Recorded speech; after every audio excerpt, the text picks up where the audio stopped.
This is called the Magic Playing Card Developer, or Panic Button.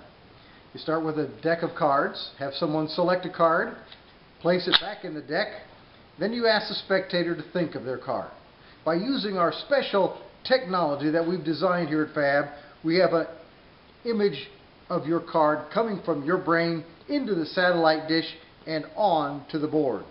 If you think about it hard enough, right between these boards, you will find your playing card materializing just like that. And there, just like magic, there is your card, the Ace of Hearts. That's not your card. Well, perhaps I aimed it towards the wrong side of your brain. Let's try this one more time. Right in the middle, on this, you're thinking of the card? Yeah, let's aim it towards the other side of your brain and see what happens. I'm getting a better response this time. Yep, there it is.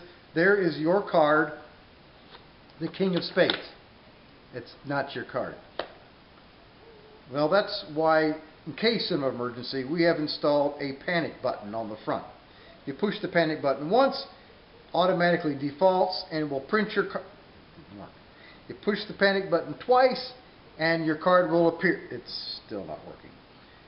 Well, third time's a charm. Let's try it. Still didn't work.